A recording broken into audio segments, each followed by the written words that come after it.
What we've been doing at the Berkeley Indoor Microbiology Research Consortium. This is sort of the core of our group, minus Gary Anderson, who missed this meeting. And our goal is to understand the ecology of microbes and their relationship to building use, design, and setting. Can I use this? Does that help? Okay. The unique features of our group are that we have expertise in fungal and bacterial ecology, particle transport physics, atmospheric chemistry, and architecture. And we've tried to focus on settings where we can control a lot of variables and replicate others. And then if we strip this down to the people that actually did the work, we can add one more, that we've had great postdocs. And I hope that you had a chance to see their posters yesterday. I was hoping that I could make this an ad for their posters, but that already happened. So let's start with a source model. And the way we think of it, and the way I think most people in this room think of it, is that there's really three factors that affect the predominance of outdoor versus indoor air microbial sources in a building. And those would be the relative source strength, that is the quantity of material released to the air from each source. The porosity of the building, whether you've got the windows open and so on, and you have the ventilation of the right sort. And then the residence time of the microbial material, including the turnover and the resuspension.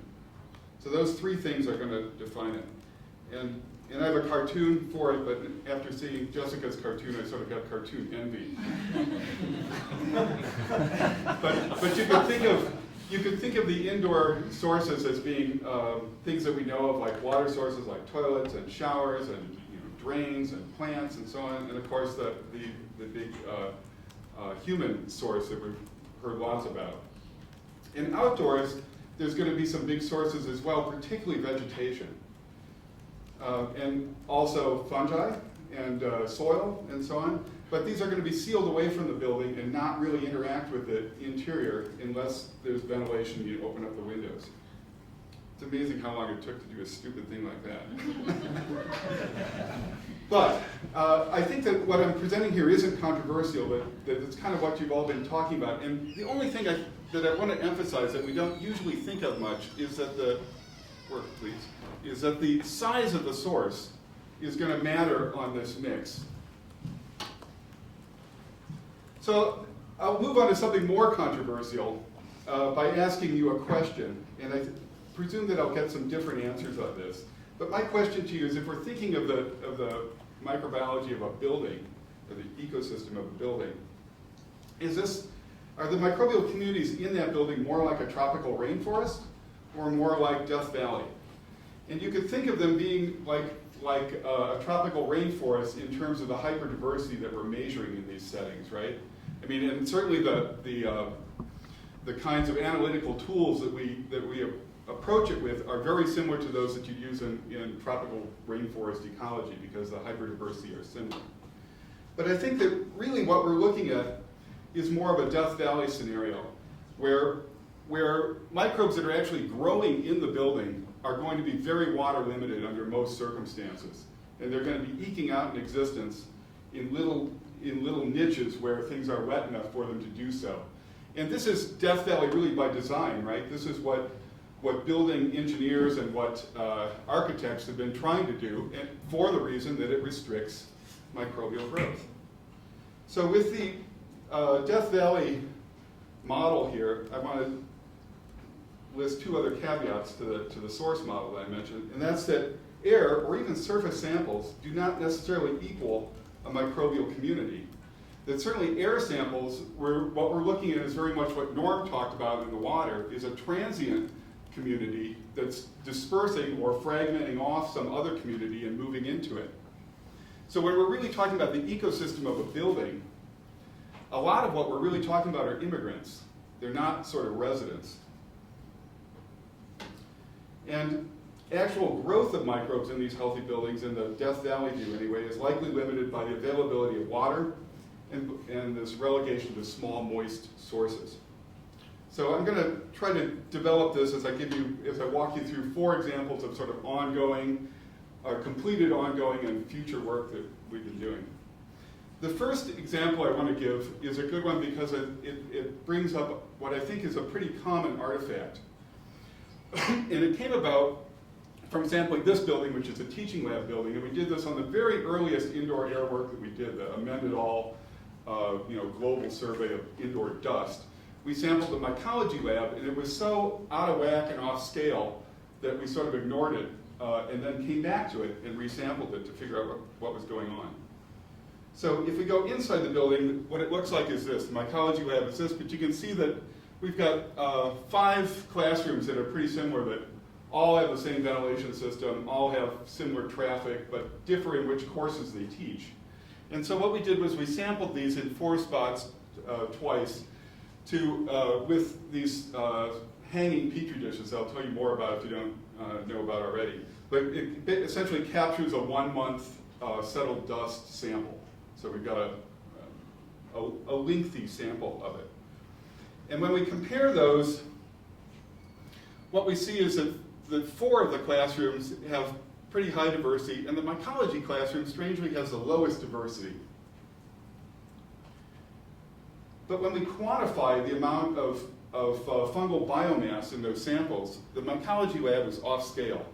That it's orders of magnitude higher than the other 3 classrooms. And when you look at the composition of those, these are the 4 classrooms that were similar in biomass. They look pretty similar. We were getting a pretty good mix, and actually we know that this mix looks pretty similar to outdoor air and other buildings we've sampled. And the mycology lab looks off scale. There's this huge dominance of a few taxa. Not surprisingly, when you look at the ordination of this, the mycology lab is, again, off scale. So what's going on? Here's what's going on. The things that dominate the mycology lab are things that were brought in as specimens and that students like to poke at and puff. And so we get a huge number of these puffball spores in the resident dust of the mycology lab. If we go back then with that knowledge, you can actually see these here. They get into the other rooms, so they permeate the building slowly. But they're really relegated to this area. And then this area, if you blow it up, probably has a lot of this other stuff. But because there's so much more biomass here, and you're sequencing them to an even level, you undersample this room with all of the dense biomass in it and basically just see the dominance. So you get the impression that you've got a very low diversity here, even though the diversity is probably greater because it's the puffballs on top of everything else relative to these. What you're really seeing here is an effect of unevenness, even though you think you're measuring richness. So with that background, remember that, because I'm going to bring this up with another type of sample in a moment. I want to go through one of the areas that we've sampled more thoroughly and replicated more thoroughly. And this is the UC Village married student housing area. This article is already out, so you can go and read it, so I'm just going to buzz through a couple things on it. This shows that Petri dish method that I was talking about earlier, just that hanging way to collect a particular time window of settled dust. So what happened here is that we sampled 4 rooms in the buildings, 12 buildings, 2 seasons, pyrosequenced it. As you can see here, there's a big difference between winter and summer. Winter's our wet period. If you look at individual parameters that we looked at, there's a whole bunch of them that initially looked like they were significant, but when you put it in a single multivariate model, the only variable that turns out to be significant is distance or unit, meaning the building. So these are the same measure. What does unit mean? Unit means the building. So Okay. if you separate buildings as a block. And that there's a strong isolation by distance signal, meaning that buildings near each other tend to be more similar than buildings apart, and that's true of the outdoor air as well as the indoor, because outdoor and indoor were sampled simultaneously. So this goes back, if you think of that source model I was showing, what this is suggesting is that you've got some sort of hot spots in various areas that release fungus A, and buildings near there get more of that, and as you're farther away, you don't see it. So that's probably what's going on here. But let's go back and ask a different question about this now. We'll move into the unpublished, but soon to be submitted zone. This is, so we could ask, okay, what about the indoor sources of fungi, those that we all care about here, the things that we know grow in buildings? Do we have them on walls, drains, or on people? And if so, how do we miss them in this study? So to look at that, we've sampled, we meaning Rachel, sampled sills, drains, and foreheads of the same 12 residences with swabs and then pyrosequencing of ITS. And if we look at those samples, skin looks surprisingly diverse relative to sills and drains. But now I want you to recall that artifact I just showed you. Because when you look at its skin, there's very little fungal biomass on skin. So what's going on there is we're sequencing that to completion and seeing lots of high diversity. And on these other ones, we're probably undersampling them.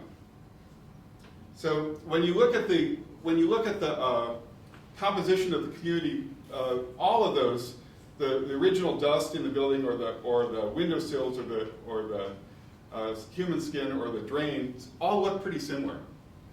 When you break it down to just those that are frequently found in these, that is not read abundance, but they were found in multiple samples of that category, then there start to be some differences, and drain starts to look the most different. And you can see this in an ordination plot here, where skin and windowsills actually look rather similar. Drains are all over the map. If we walk into the list here, and this might be one where you want to cover your left eye and try to read the top line. What you want to look at are the two red ones. Those are fungi that are known to be human commensals. And so looking at the skin where we'd expect to see lots of these, it's not dominated by human commensals. Instead, we're picking up things that we know from other sources are common fungi everywhere. So Cladosporium cladosporoides, probably one of the most common fungi in the world, grows on all kinds of things, but not humans, at least not living humans. And yet it's the #1 thing on foreheads, probably because it's the #1 thing in the air. And to make that point stronger, you can look at this species that you probably recognize, Cladoceps purpurea, which is the Air Bag Fungus. It was found on 43% of the forehead samples. And it is not growing on people. So what this is saying is that basically foreheads kind of act like samplers. And it also shows that even a mature group can act immature. So let's go back and look at the drains, which were the ones that looked a little more different. And if you look at drains, first what I've highlighted are those species that are known to be human commensals. And you see those commonly in drains. In fact, you see them almost as commonly as you see them on humans. So it could be that we're just washing these off and they end up, good hypothesis. It could be also growing there, but we don't know that yet. Could you say which drains? Which drain were they, Rachel? We sampled the kitchen, the bathroom sink, and the bathroom tub. Right. So if we look in those drains now and highlight the blue here, the exophylla, that actually comes up as enriched in drains in frequency relative to windowsills where it's completely absent. You can see a little of it on humans. There is some knowledge that these can grow as commensals and occasionally cause problems on humans. But the drain really looks like a habitat. So this might well be one of these little oases of water where we're getting fungal growth in a healthy building with no water problems. Let's switch to bacteria.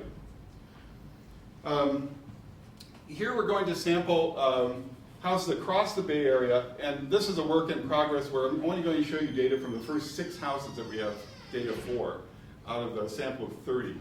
But what went on in these is active sampling for 1 hour per day with filters both indoor and outdoor, for 7 days in a row. And then sampling likely surfaces in there and looking and manipulating porosity by opening and shutting windows. And so if you look at the surfaces, countertops, fridge, floor, bathtub tiles, toilet, most of these don't look like they have a lot of similarities to the indoor air. Tap water might be the one exception there. Tap water actually looks like it has some indoor air signature. When you compare, wow, where'd that come from? That's cool, except that we lost some important stuff there. Now, let's see if I can do that again. Wow, that's really interesting. Okay, so outdoor air appears to be a source of interesting interesting artifacts in the PowerPoint. But beyond that, let's see if we can. Well, what this was supposed to show. Let's see if I can see it back here. It's supposed to show that most of the samples, which were red, fall right in with the indoor air. There's an outlier set here that I'm going to show in the next slide, and I'm hoping they won't be red. This set here are the same ones. This is one house where the windows were closed, and on that house, it starts to move toward the skin side as opposed to the outdoor air side. So most of these had open windows. They look like outdoor air, no surprise. The one that looked a little more like indoor air, also no surprise, it has a very human signature that you get a lot of staphylococcus in it. Now let's go back and look at the paired samples in a different way, where we're going to quantify both the indoor and outdoor bacteria and plot them. So each one of these dots will be the quantity by qPCR of bacteria on the indoor air versus the outdoor air. So over here, we've got a set with low outdoor air component, and here there'd be high outdoor air component. But other than that, you see a big scatter. So now let's look at a couple houses. So here's a house where the outdoor source is actually very strong. And in that case, the concordance with outdoor air and indoor air is very high, again, pointing toward the quantity of source mattering. And here is the samples from a house with relatively low outdoor source, at least for some of the time points. And you can see that it moves quite a ways out from the outdoor sample in terms of what the indoor air looks like. This is complicated because this is also one with the windows shut, so you can't separate those two in this small sample of the data that we've got to show at the moment. If we look at time points on days, it floats around, and we've had a couple other talks that mention this, about how dynamic the bacterial signature looks day to day. Well, what we know about this is when you compare indoor and outdoor, that there's a very strong correlation between those two matrices. If you do a Mantell test between these, suggesting again that there's a really good concordance between outdoor sources and indoor. So the last thing that I want to mention about bacteria before I switch off them for the moment is that we're trying to pick some settings where the local vegetation signature is very strong and unique, so that we can separate out outdoor source into local source versus more distant source. Because part of our idea looking at that temporal variation is it may be partly explained by just things like wind and stuff that on a low wind day, for example, you might expect that the outdoor source is dominated by the local vegetation, and on a windy day, maybe it comes from a further region away. So in this case, what's going on is these are farmhouses surrounded by a particular crop that each have very distinctive microbial communities, known distinctive microbial communities. So now I want to leave DNA for a moment and move into the realm of particle transport physics and atmospheric chemistry, where I am not a very good authority on speaking on it. So I may lean on my co-conspirators here to help me through this. But what I'm showing here is the UV APS that was talked about last year by Seema, and this is her work. And it shows what's going on here is you're separating out particles by size and then looking at their fluorescence. And it's looking at the fluorescence in a window where NADP and riboflavin fluoresce. So the idea is that if these things fluoresce, they're fluorescing because there's living material there. And this is used by the atmospheric chemists with that premise a lot. It probably needs to get followed up more closely, but that's why we're looking at this, is that it may be a quick surrogate for living material in the air. So the way this was used is that we picked a classroom site, mechanically ventilated, no recirculation, high air exchange, daily custodial cleaning, no plants, pretty sterile environment.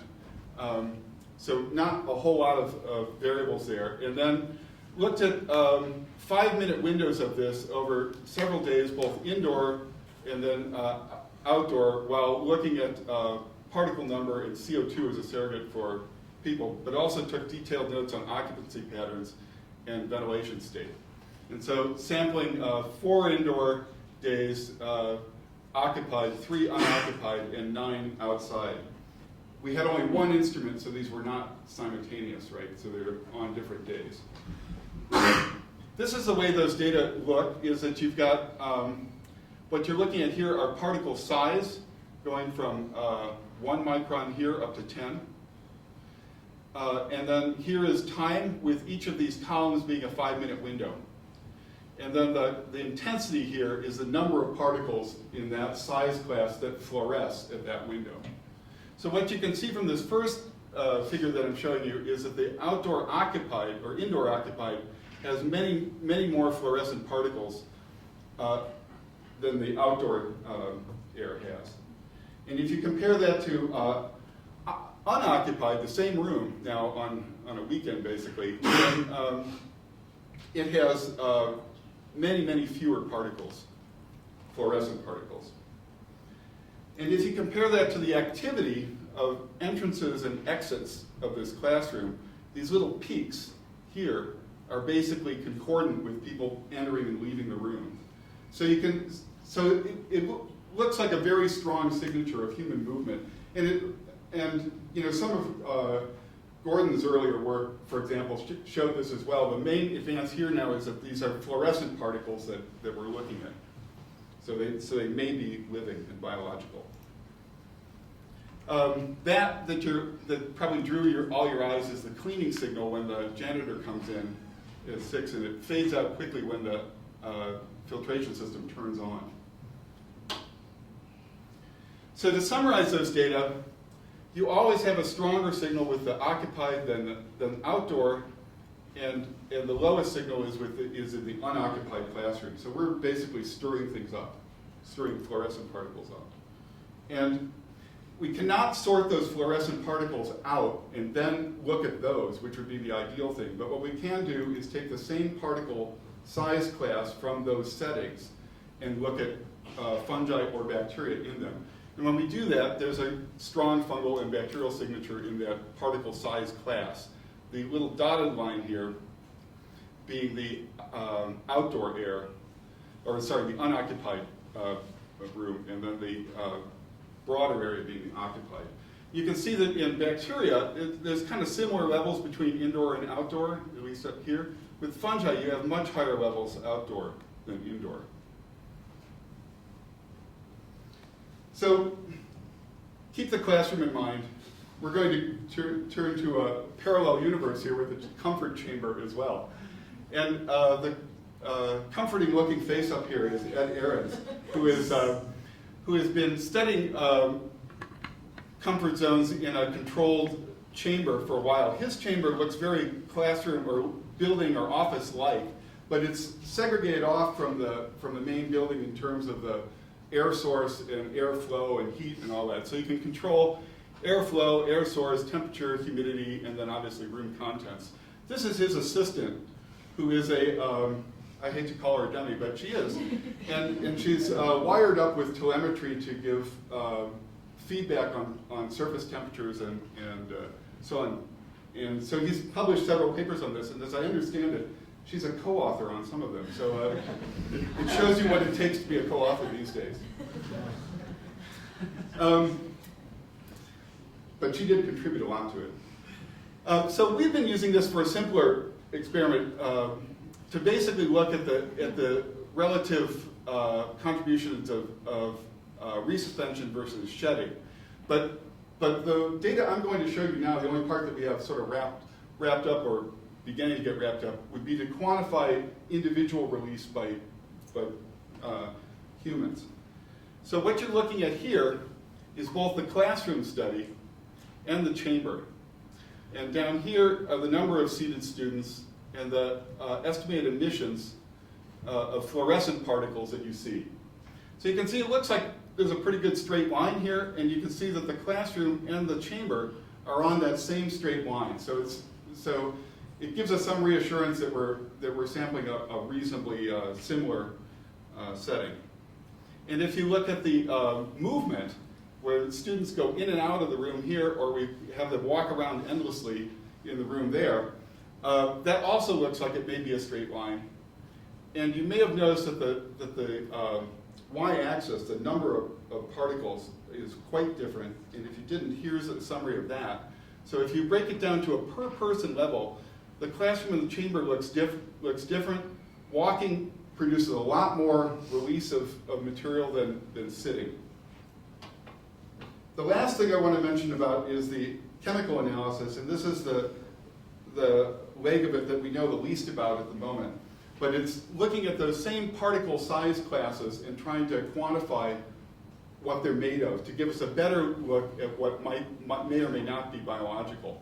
So just a cascade impactor here, but on this side is a gas chromatograph time of flight mass spec machine. And what happens is you collect the particles of a given size off this and then feed them into this machine to get feedouts that look like this. This is our first data from that. And what you can see from this is that outdoor is much less rich in organic content of the particles than indoor. So a lot of non-biological particles in the outdoor environment. What we were expecting to see was some signature for human skin on there, because there have been previous articles showing that you can pick up cholesterol in air. This is actually Seema's skin. So how many postdocs do you have that literally put their skin into the project? You know, she did here, and we can get a good signature, but we don't see that signature, at least in the initial look at these classrooms. It could be because we're looking at a small particle size that's larger than skin, or it may be that it's not significant to this and it doesn't contribute to it. And we started to use pure cultures of fungi and bacteria to get signatures where we can recognize, you know, some marker chemistry for each of these, with the idea that we might be able to separate out these particles better in the future. So what I just told you were that the microbial components of the indoor air seem to have two primary sources, the outdoor air and humans. Note that neither of those are things growing in the building. They're both immigrant populations. So Congress is working on this now, I think. The relative importance of these two sources seems to vary with the porosity of the building and probably the source strength, but we haven't given you good data to show you that yet. Residents in our area, being highly porous, are dominated by outdoor air. Now in other areas, like we just heard about Puerto Rico and so on, where things are shut up, it may be a very different story. But in areas where the climate is very conducive to having windows open, it's an outdoor signature. The resuspension or shedding is responsible for most of the indoor occurrence of these fluorescent particles, which may be biological. And the sources derived from microbes actively growing in the building appear to be a relatively minor component in our area. Remember I showed you the drains being one possibility, but we really don't see those fungi in the dust signature, even though we can find them in the drain. So the future, we want to quantify, and quantify. We really think that knowing more about the size of these communities matters. And so we want to move in that direction. We certainly want to correlate living fraction more directly with the UV APS. I think it's critical to making this an important and rapid tool. Determining growth conditions in relation to temperature and circulation. This is Greg's talk with the succession. When I saw that, I thought, they're already doing it. But this is the kind of thing we were thinking for the chamber study, was where we could control environments within the chamber, and looking at surface growth was one area for the future. And then further calibration of the 2D GC time of flight mass spec machine with common indoor sources, I think, are going to be important. And with that, I'm done and ran out of time.